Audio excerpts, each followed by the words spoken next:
고린도후서에서 말씀을 보겠습니다. 고린도후서 2장 1절부터 11절까지 말씀을 여러분과 함께 나누겠습니다. 가정에서 온라인 예배를 드리는 교우들도 집중력을 잘 발휘해 주시기를 바랍니다. 제가 읽겠습니다. 내가 다시는 너희에게 근심 중에 나아가지 아니하기로 스스로 결심하였노니 내가 너희를 근심하게 한다면 내가 근심하게 한 자 밖에 나를 기쁘게 할 자가 누구냐? 내가 이같이 쓴 것은 내가 갈 때에 마땅히 나를 기쁘게 할 자로부터 도리어 근심을 얻을까 염려함이요 또 너희 모두에 대한 나의 기쁨이 너희 모두의 기쁨인 줄 확신함이로라. 내가 마음에 큰 눌림과 걱정이 있어 많은 눈물로 너희에게 썼노니 이는 너희로 근심하게 하려 한 것이 아니요 오직 내가 너희를 향하여 넘치는 사랑이 있음을 너희로 알게 하려 함이라. 근심하게 한 자가 있었을지라도 나를 근심하게 한 것이 아니요 어느 정도 너희 모두를 근심하게 한 것이니 어느 정도로 하면 내가 너무 지나치게 말하지 아니하려 함이라. 이러한 사람은 많은 사람에게서 벌 받는 것이 마땅하도다. 그런즉 너희는 차라리 그를 용서하고 위로할 것이니 그가 너무 많은 근심에 잠길까 두려워하노라. 그러므로 너희를 권하노니 사랑을 그들에게 나타내라. 너희가 범사에 순종하는지 그 증거를 알고자 하여 내가 이것을 너희에게 썼노라. 너희가 무슨 일에든지 누구를 용서하면 나도 그리하고 내가 만일 용서한 일이 있으면 용서한 그것은 너희를 위하여 그리스도 앞에서 한 것이니 이는 우리로 사단에게 속지 않게 하려 함이라.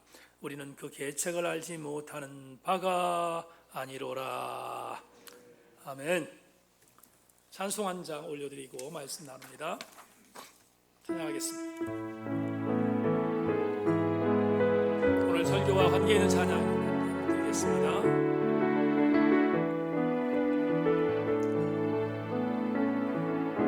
우리 오늘은 물로 한 알의 씨앗을 심는다. 꿈꿀 수 없어 무너진 가슴에 저들의 푸른 끝 다시 돋아나도록 우리 함께 땀 흘려 소망의 길 만든다. 내일로 가는 길 찾지 못했던 저들 노래하며 달려갈 그 길. 그날에 우린 보리라. 새벽 이슬 같은 저들 일어나 뜨거운 가슴 사랑의 손으로 이 땅 치유하며 행진할 때 오래 황폐하였던 이 땅 어디서나 순결한 꽃들 피어나고 푸른 의의 나무가 가득한 세상 우리 함께 복 그날에 우린 보리라. 새벽 이슬 같은 저들 일어나 뜨거운 가슴 사랑의 손으로 이 땅 치유하며 행진하며 오래 황폐하였던 이 땅 어디서나 순결한 꽃들 피어나고 푸른 의의 나무가 가득한 세상 우리 함께 오래 황폐하였던 오래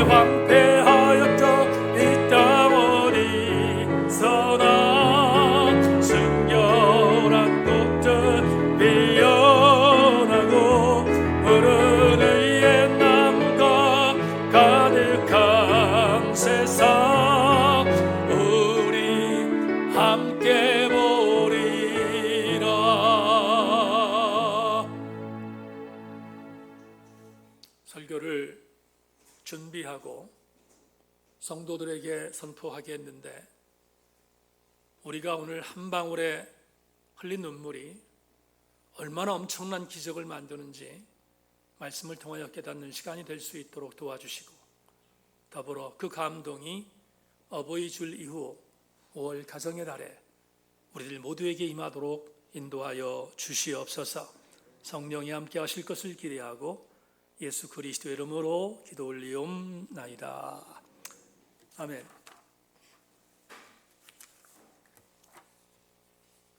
눈물로 쓴 편지라는 제목을 갖고 고린도후서 9번째 강해의 말씀을 여러분과 함께 나누겠습니다. 패족에서 재주 있는 걸출한 선비가 많이 나오는 것은 하늘이 재주 있는 사람을 패족에게서 태어나게 하여 그 집안의 보탬이 되게 하려는 것이 아니다. 부귀영화를 얻으려는 마음이 근본 정신을 가리지 않아 깨끗한 마음으로 독서를 하고 궁리하여 진 면목과 바른 뼈대를 얻을 수 있기 때문이다. 평민으로 배우지 않으면 못난 사람이 되고 말지만 패속으로 배우지 않는다면 마침내 도리 어긋지고 비천하고 더러운 신분으로 타락하게 되며 아무도 가깝게 지내려 하지 않아 결국 세상에 버림을 받게 되고 혼인길마저 막혀 천한 집안과 결혼하게 되며 물고기의 입술이나 강아지의 이마 몰골을 한 자식이 태어나면 그 집안은 영영 끝장나는 것이다. 전라남도 강진에서 유배 생활을 하던 다산 정약용 선생이 유배를 당했기에 이미 우리 가정은 패족이 되었다고 자괴감을 갖고 공부에 정진하지 않는 21살의 큰아들과 18살의 둘째 아들에게 추상같이 내린 편지의 일부분을 여러분에게 읽어드렸습니다. 다산 정약용 연구가인 박성무 교수는 이 편지를 소개한 글에서 이렇게 글을 소개한 뒤에 사족을 달았습니다. 절망의 세월의 절망을 넘어서 희망을 앞세우는 불굴의 의지가 담겨 있고 자식들에게 훌륭한 사람이 되기를 바라는 아버지의 심정이 무속도록 절실하다. 우리가 너무 잘 아는 다산 선생님은 조선시대 최고의 지성입니다. 감히 범접할 수 없는 최고의 지성이 바로 다산 정약용 선생입니다. 그런데 이렇게 아들들에게 절절한 편지를 보낸 이유가 뭘까? 그 이유는 아들들이 절망하지 않기를 바라고 아들들이 바르게 서주기를 바라는 애비의 절절한 마음이 있었기 때문입니다. 아마도 오늘 설교의 제목으로 적용한다면 눈물의 편지가 이 편지 안에 담겨 있는 것입니다. 저는 지나온 60년의 삶을 살면서 저를 비롯한 우리 모두가 이 자리에 있기까지 우리를 위해서 존재해줬던 분을 여러분에게 소개한다면 두 종류의 부류가 있다고 생각합니다. 말할 것도 없이 한 부류는 부모님이고 또 한 부류는 스승입니다. 지난 주간에 위기철 작가가 쓴 9살 인생이라는 소설을 읽었습니다. 이 작가는 전지전적인 입장에서 이 소설을 썼기에 작가의 9살 시절을 그리며 쓴 소설이 9살 인생인데 이 작품에서 초등학교 2학년짜리 아이가 본 담임 선생님을 그리고 있습니다. 작가는 본인의 초등학교 2학년 시절의 담임 선생님의 별명을 월급기계라고 지었습니다. 자기의 삶에 불편한 일이 생기면 언제나 10살도 안 된 앳된 제자들에게 무차별 폭력을 가하던 폭력 선생님, 돈은 밝혀서 부자 아이들에게는 한없이 자애로웠던 선생님, 그러면서 때가 되면 꼬박꼬박 월급을 받아 챙겼던 월급기계, 바로 그가 작가 위기철이 본 초등학교 2학년 때의 담임 교사입니다. 이 작가는 프로필을 보니 1961년생 유광덕 목사와 동갑내기입니다. 그러다 보니 작가가 생각했던 초등학교 2학년 때의 저의 모습을 뒤돌아보면 충분히 공감할 수 있었습니다. 12년 동안 초, 중, 고등학교 시절에 제가 만났던 12분의 담임 선생님 중에서 제게 스승이 있었는가를 물었습니다. 그랬더니 천만다행으로 고3 담임 선생님은 저에게 스승이셨습니다. 저희 때 예비고사를 보고 본고사를 보았습니다. 예비고사가 생각보다 제가 원하는 대학에 갈 수 있는 정도의 점수가 나오지 않자 낙심하고 있는 저에게 고3 담임 선생님께서 짤막한 편지를 저에게 보내셨습니다. 지금도 보관하고 있는데 그 편지에 이런 글이 있습니다. 사랑하는 제자 강도가, 너는 유독 내 고등학교 시절을 많이 닮았단다. 선생님도 가정 형편이 어려워서 힘들게 공부했던 것도 그렇고, 과목 중에 영어를 좋아했던 것도 그렇고, 교회를 다녔던 것도 그렇구나. 예비고사 점수가 생각한 대로 나오지 않아 힘들지. 지금 아무리 어렵고 힘들어도 잘 이기자. 강도이가 믿는 하나님은 내가 믿는 하나님인데 하나님께서 우리 강도기를 응원해 주실 거다. 이 다음에 훌륭한 영문학 교수가 되어 있는 걸 선생님은 기대한다. 마지막 남은 본고사 끝까지 포기하지 말고 잘 치르자. 선생님의 이 글을 읽다가 많이 울었습니다. 스승님의 절절한 마음이 담겨 있었기 때문입니다. 고3 담임 선생님은 진정성 있는 따뜻함으로 제가 허덕이고 있는 바로 그 순간 제 인생의 한 획을 그어주는 지침대 역할을 해 주셨습니다. 선생님의 원대로 저는 영문학 교수가 되지는 않았지만 얼마든지 비뚤어질 수 있었던 제 청소년 시절 그 스승님의 한 편지를 통하여 저는 고추 세울 수 있었고, 그리고 지금의 인생을 살게 되었습니다.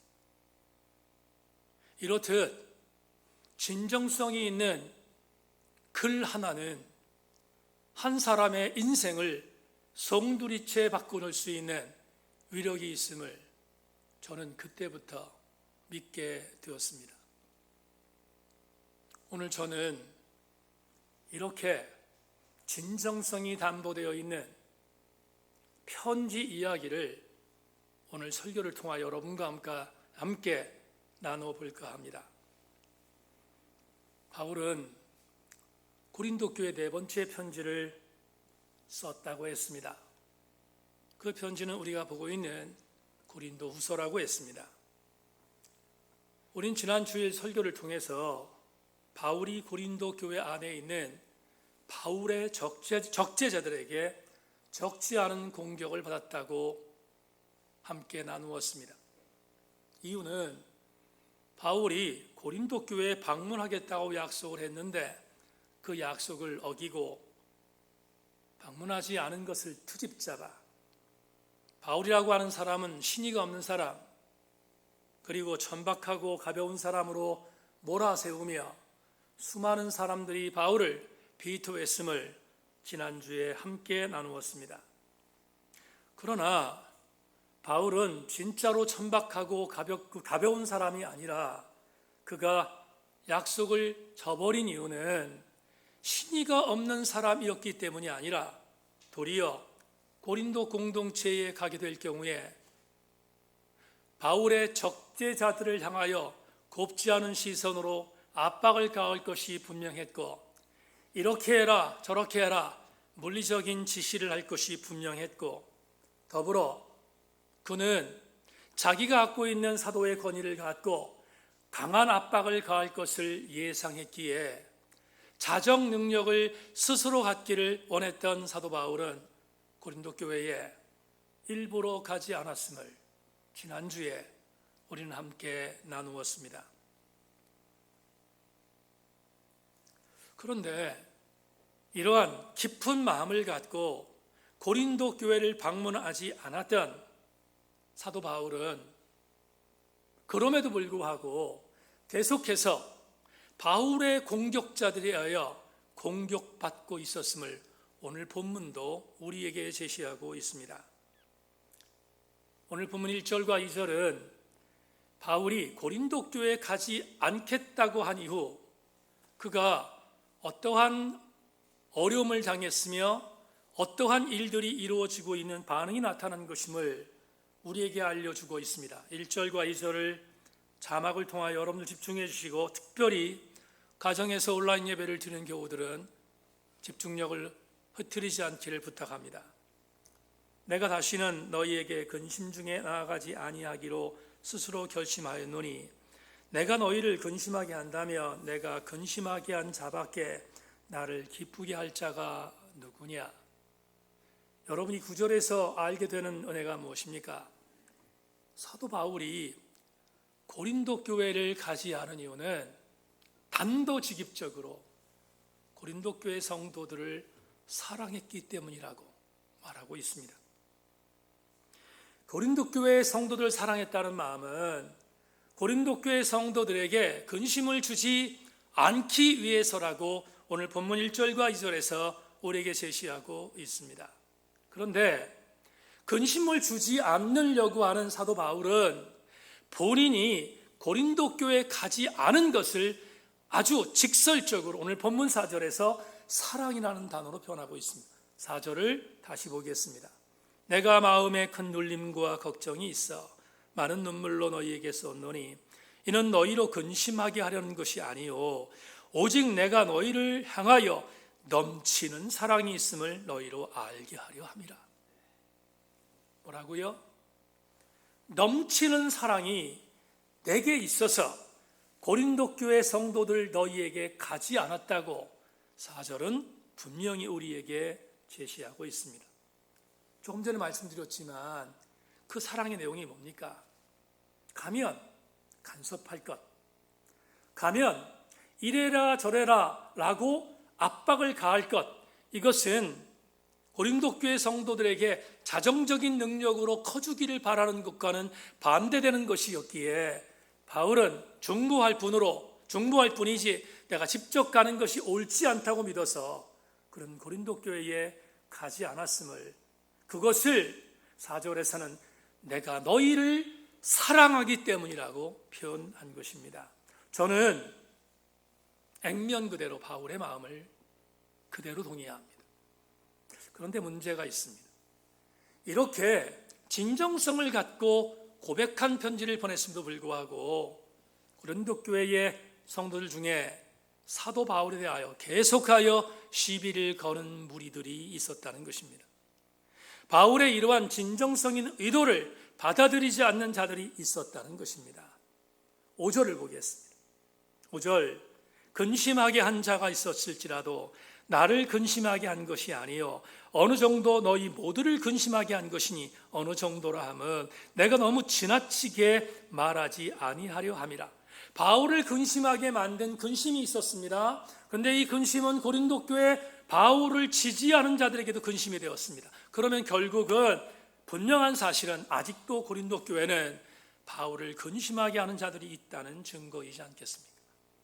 여기 근심하게 하다는 단어, 르페오라는 헬라어 단어는 근심하게 하다라고 번역되어 있지만 더 가까운 뜻으로 가슴 아프게 하다, 고통스럽게 하다, 불편하게 하다라는 의미를 갖고 있습니다. 바울을 고통스럽게 하고 바울을 아프게 했고 바울을 불편하게 했던 것이 과연 무엇이었을까? 바울의 아킬레스건을 건드린 것입니다. 계속 얘기하지만 바울의 사도권에 대한 시비였습니다. 바울을 사도로 인정하지 않는 자들이 고린도 교회에 있었다는 것입니다.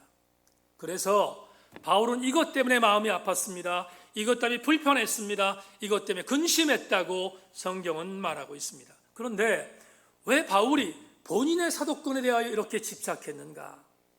우리가 일반적으로 볼 때 바울도 자리에 대한 부분에 있어서 욕심이 있었기 때문인가? 그럴 리가 있겠습니까?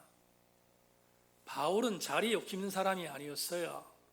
그런데도 불구하고 바울의 사도권을 시비 거는 것에 대하여 극하게 반응한 이유는 한 가지 이유 때문이었습니다. 그건 바울이 고린도 교회에서 사도권이 거부되어지면 곧바로 고린도 교회에서 사도 바울이 증언했던 예수 그리스도의 십자가의 도가 무너지는 것이기 때문이었습니다. 바울은 본인의 자리 따위는 별로 관심이 없었습니다. 그러나 본인의 사도권이 거부되는 순간 고린도 교회에서 예수 그리스도의 십자가의 도가 무너질 것에 대한 걱정 때문에 그는 이들을 용납할 수 없었던 것입니다. 아시는 것처럼 이렇게 바울의 사도권을 거부하는 그들을 향하여 바울은 세 번째 편지를 썼다고 여러분에게 말씀드리지 않았습니까? 그 세 번째 편지는 눈물의 편지였다고 바울은 말합니다. 그 세 번째 편지는 오늘 우리에게 지금 남아있지 않는 상실한 편지, 세 번째 편지입니다. 다시 복습합시다. 이렇게 눈물로 호소하는 눈물의 편지는 강력한 경고성 메시지가 있습니다. 바울이 우리가 지금 우리의 눈으로 볼 수 없어서 아쉽긴 하지만 분명히 고린도 후서의 내용을 통하여 알 수 있는 것은 이 세 번째 편지는 바울이 눈물로 썼지만 이 편지는 경고성이 있는 사도 바울의 사도권을 거부하는 자에게 뭔가 경고하는 내용이 들어있는 엄중한 편지임을 우리는 계속해서 공부했습니다. 이 편지를 바울은 디도에게 맡겼다고 했습니다. 디도가 이 편지를 갖고 고린도에 갔습니다. 디도 한 사람 갖고는 부족할 것 같아서 인편으로 디도를 돕는 지지자 디모데도 함께 보냈다고 했습니다. 그리고 사역을 감당하게 했습니다. 아마도 바울의 사도권에 대한 강력한 지지와 그리고 지금 고린도 교회에서 십자가의 도가 흔들리고 있는 것에 대한 강력한 경고의 메시지를 세 번째 편지를 통하여 전하지 않았겠습니까?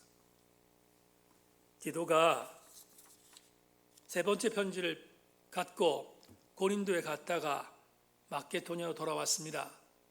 바울이 그곳에서 마케도냐로 돌아온 디도를 만났습니다. 그리고 디도에게 물었습니다. 어떻게 되었는가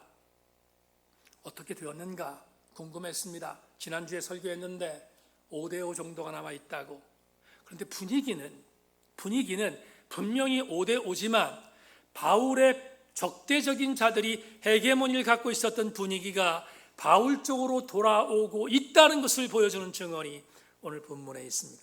본문 5절 6절 여러분 주목합시다. 근심하게 한 자가 있었을지라도 나를 근심하게 한 것이 아니요 어느 정도 너희 모두를 근심하게 한 것이니 어느 정도라 함은 내가 지나치게 말하지 아니하려 함이라. 이러한 사람은 많은 사람에게 벌 받는 것이 마땅하도다. 여러분 이 구조를 통해서 우리가 알 수 있는 대단히 중요한 자료가 하나 있습니다. 제가 조금 전에 고린도 교회가 바울의 적대적인 분위기에서 바울을 지지하는 분위기로 대세가 넘어가고 있다고 말씀드렸습니다. 어디서 그런 근거를 찾습니까? 이것입니다.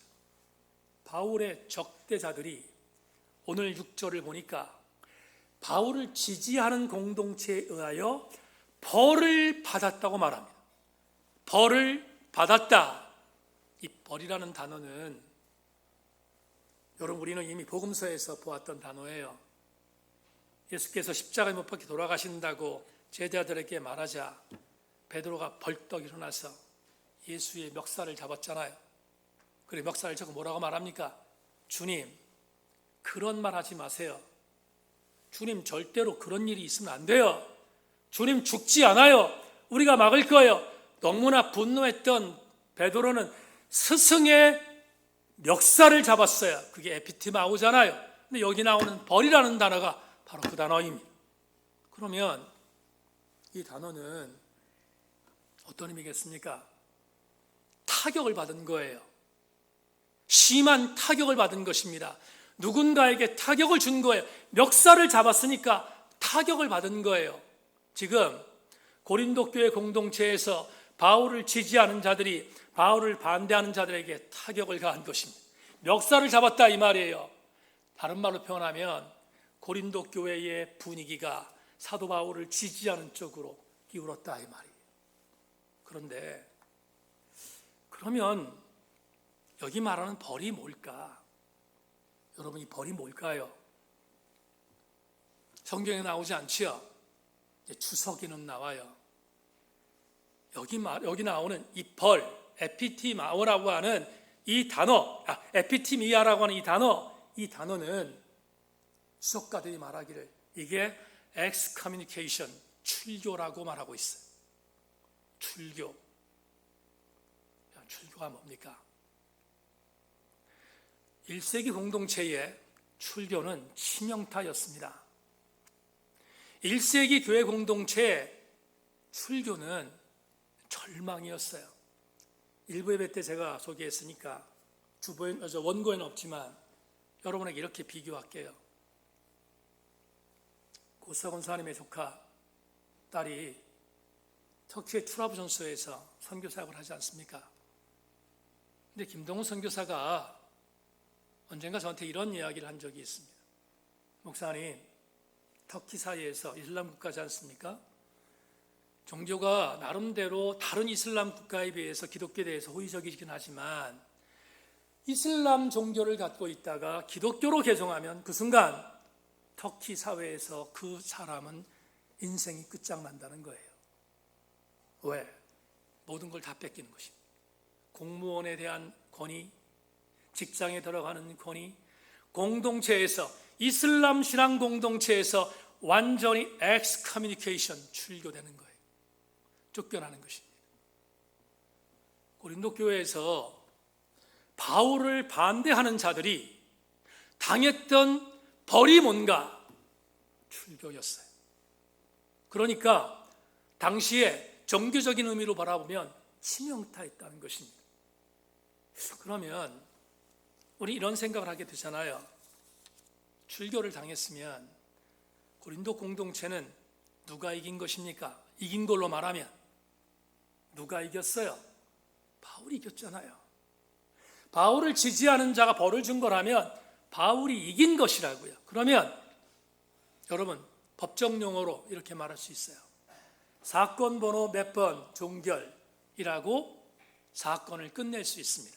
드디어 바울 공동체가 승리한 것으로 오늘 본문은 해석할 수 있습니다. 여기까지만 보면 바울 공동체의 바울은 이긴 것입니다. 그런데 기가 막힌 반전이 있어요. 어떤 반전인가? 오늘 7절부터 11절이 그 반전을 우리에게 소개합니다. 마지막 구절이니까 집중하십시다. 그런즉 너희는 차라리 그를 용서하고 위로할 것이니 그가 너무 많은 근심에 잠길까 두려워하노라. 그러므로 너희를 권하노니 사랑을 그들에게 나타내라.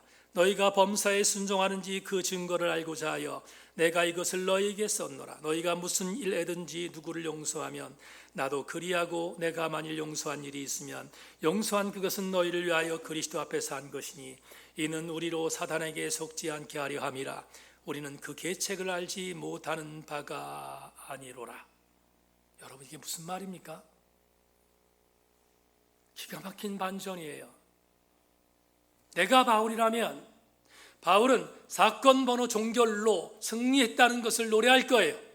그런데 바울은 고린도 교회에 있는 바울의 지지자들에게 오늘 네 번째 편지에서, 고린도후서 네 번째 편지에서 이렇게 말합니다. 사랑하는 고린도 교회의 형제들아, 너희들이 벌을 준, 직설하겠어요, 너희들이 쫓아낸 내 반대자들을 용서하라는 것. 이게 말이 됩니까? 바울의 사도권을 거부하여 고린도 교회를 완전히 무너뜨린 자들, 그들은 용서가 안 되는 자들인데 바울은 지금 뭐 하고 있어요? 용서하라는 거예요. 심지어 바울이 뭐라고 말합니까? 너희들이 순종해 주기를 바란다는 거예요.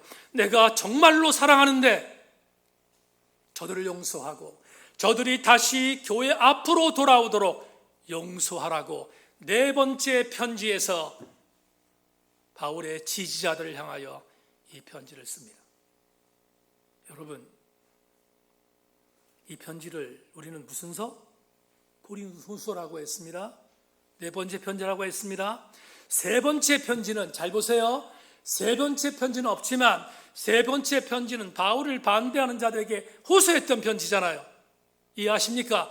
호소했던 편지예요. 호소와 더불어 경고성 멘트를 날렸던 것이 세 번째 편지예요. 그 편지를 학자들은 눈물의 편지라고 말합니다. 오늘 본문도 말해요. 본문도 내가 너희에게 눈물로 이 편지를 썼다고 말합니다. 그런데 또 하나 앞걸이 있어요. 그렇게 출교를 당한 그들을 향하여 이제는 출교를 시킨 고린도 교회의 신앙 공동체 중에 바울을 지지하는 자들을 향하여 눈물로 호소합니다. 뭐라고? 너희들이 출교시킨 저들을 용서해 달라는 거예요. 왜 그랬을까? 바울은 오늘 마지막 절에서 11절에서 이렇게 말합니다. 그들을 용서하지 않고 그들을 쫓아낸 것이 유지되는 것은 사단의 계책에 우리가 넘어간 것이라고 말하고 있습니다. 저는 이 편지를 공부하고 설교를 준비하면서 바울이 우유부단한가? 바울이 이랬다 저랬다 병주고 악주는 자인가? 라고 해석하지 않았어요. 왜냐하면 2000년 전 에베소에서 고린도를 세웠던 사도 바울의 목회자의 심정을 목사인 저는 이해했기 때문입니다. 사랑하는 여러분, 목사는 지지하는 자를 위해서 기도하지만 반대하는 자도 아파하는 것이 목사입니다. 그래서 지지하는 자를 위해서 기도하는 것도 기도하는 거지만 반대하는 자를 위하여 눈물 흘리며 기도하는 것이 목사이기 때문입니다.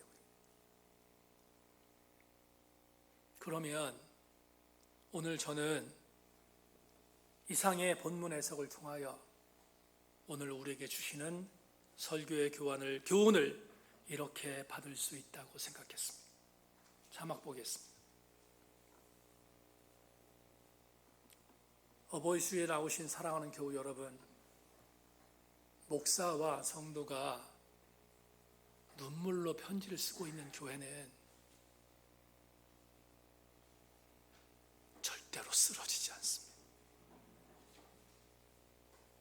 목사와 성도가 눈물로 섬기는 교회는 절대로 패배하지 않습니다.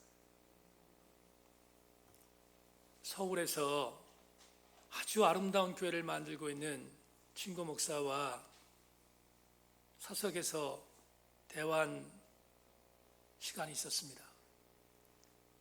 그 친구는 정말로 아름다운 교회를 만들고 있는 건강한 교회 목사입니다. 우리처럼 온라인 예배를 2달 동안 못 드리고 있는 어간 한중간에 처제에서 설교 준비를 하다 보니까 짜증이 났습니다. 성도들이 아무도 없는 데서 설교에는 원고를 작성하는 게 기가 막힌 거예요. 저도 그러니까. 그래서 짜증이 나서 설교 준비가 되지 않아 하나님 앞에 불만 섞인 모습으로 항의를 했습니다. 하나님, 이게 뭡니까? 그리고 자조 섞인 마음으로 하나님께 항의하는 그런 모습으로 설교 준비를 하지 못하고 앉아 있었습니다. 바로 그때 그 친구에게 큰 타격이 왔어요. 주께서 강력하게 조명하셨어요. 임 목사야, 지금 내 주변에 있는 이웃들은 바이러스로 죽어가고 있는데 너는 니네 교회에 예배 드리지 못하는 것 때문에 아파하는구나. 나는 지금 나의 사랑하는 아들, 딸들이 죽어가는 것 때문에 아파하는데 너는 니네 교회 예배를 드리지 못하는 것 때문에 아파하고 내 아픔은 전혀 이해하지 못하는구나. 그런 감동이 왔어요. 친구 말로는 그런 충격이 자기에게 임했다는 거예요. 그 충격을 받은 친구는 서재에서 한동안 나오지 못하고 하나님 앞에 엉엉 울며 회개하며 통곡했다고 전해주었습니다. 그러나 설교 준비했겠지요. 그 주일, 돌아온 주일에 당회원들과 부교육자들 예배를 드리는 날 10명 정도 앉아서 예배를 드리는 그 자리에서 본인의 이야기를 간증했습니다. 그러자 앉아있던 부교육자들 그리고 장로님들도 함께 통곡하며 회개했습니다. 하나님의 뜻을 헤아리지 못한 것에 대한 그날 예배는 자기 인생 일대에 절대로 잊지 못하는 감동의 예배였다고 고백했습니다. 춘천에서 목회하고 있는 사랑하는 동기 목사가 2달 동안 온라인 예배로 예배를 드리며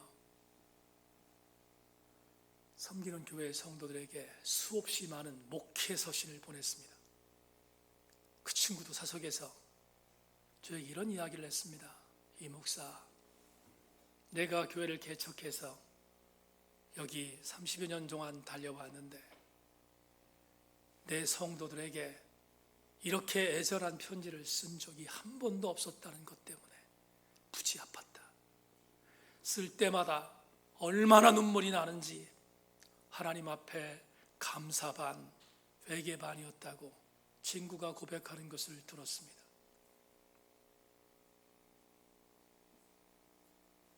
2달여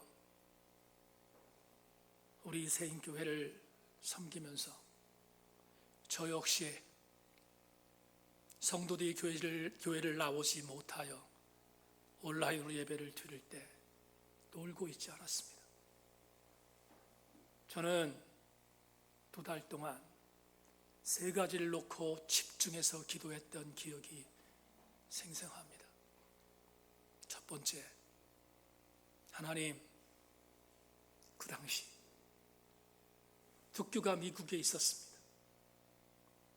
유정이가 지금도 프랑스에 있습니다. 최종선 목사는 호주에서 목회하고 있습니다.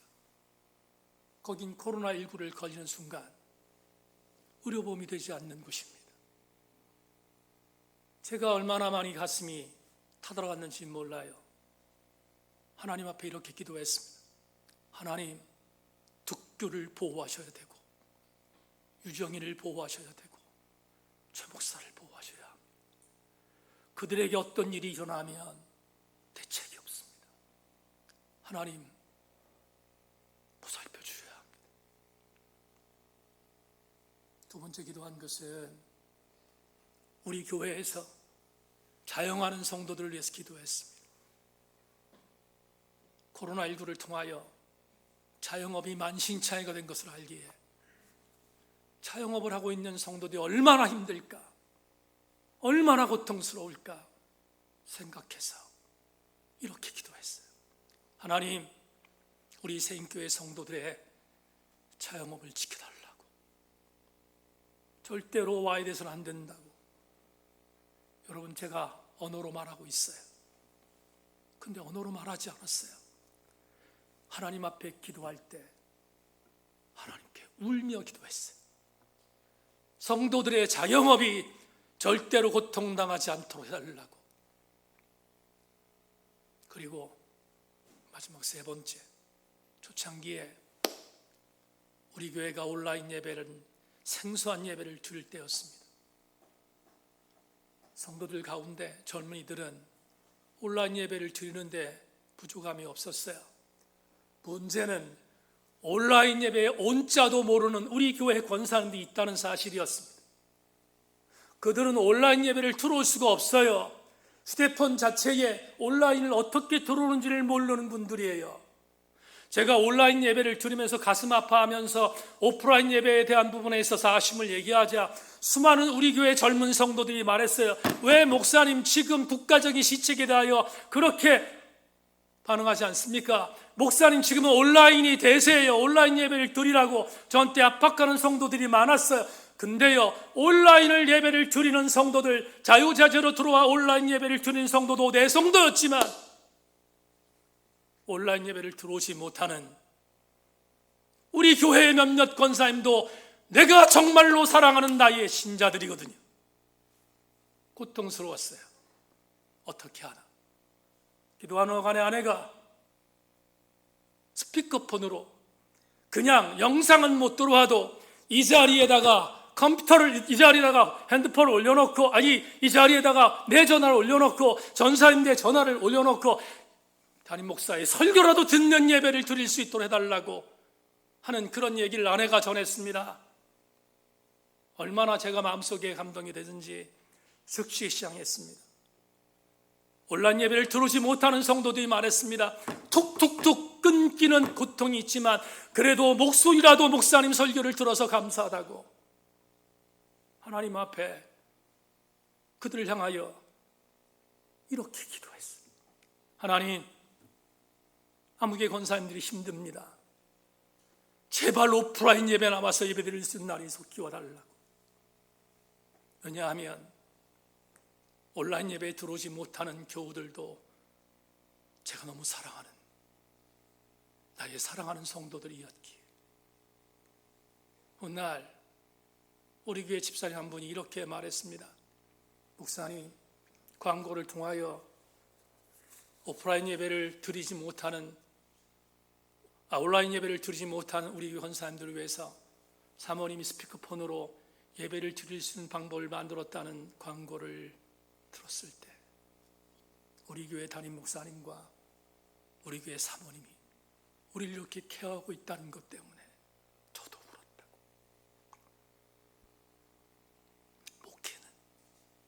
목회는 이론이 아닙니다. 목회는 울음입니다.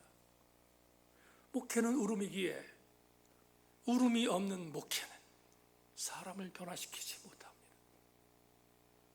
지금까지 올 수 있었던 기적은 여러분을 위하여 종이 울었고 여러분이 종을 위하여 울어주었기에 세인교회는 여기까지 올 수 있지 않았겠습니까? 사랑하는 교우들이여, 사도 바울이 로마로 가기 위하여 예루살렘 순교 여행을 떠나기에 앞서서 밀레도 항구에 에베소 교회 장로들을 만나 고별 설교를 했습니다.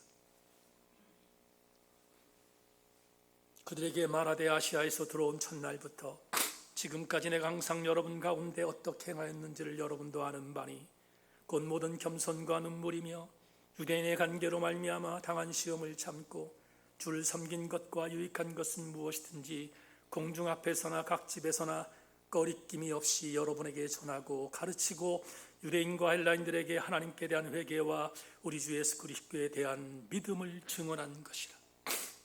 고별 설교를 마쳤습니다. 이제 떠날 때가 됐습니다.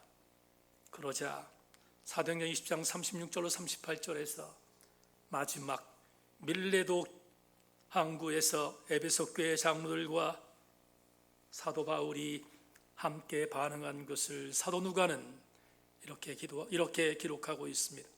이 말을 한 후 무릎을 꿇고 그 모든 사람과 함께 기도하니 다 크게 울며 바울의 목을 안고 입을 맞추고 다시 그 얼굴을 보지 못하리라는 말로 말미암아 더욱 근심하고 베개까지 그를 전송하니라. 주의 종과 성도가 울음이 있는 교회는 무너지지 않습니다. 쓰러지지 않습니다. 이제 말씀을 맺겠습니다. 오늘은 어버이 주일입니다. 사랑하는 교우들이여, 당신들이 여기까지 올 수 있었던 것은 당신들의 아버지가 직장에서 오직 자녀 때문에 수없이 무릎을 꿇었던 그 수모를 견딘 눈물이 있었기 때문에 가능했습니다. 사랑하는 교우들이여, 당신들이 여기까지 올 수 있었던 것은 당신들의 어머니들이 남모르게 흘리는 눈물을 치맛자락으로 수없이 닦았기에 여기까지 올 수 있었습니다. 사랑하는 교우들이여, 당신들이 오늘까지 여기 올 수 있었던 것은 여러분의 영혼이 다치지 않도록 숨죽여 울며 기도했던 주의 종이 있었기 때문입니다. 무엇보다도 여러분이 오늘 여기에서 감동 예배를 드릴 수 있었던 것은 단 하나밖에 없는 독생 성자 아들 예수를 죽이는 아픔을 감수하고 흘리셨던 눈물을 인내로 감당하셨던 하나님 아버지의 그 눈물이 있었기에 여기까지 올 수 있었습니다.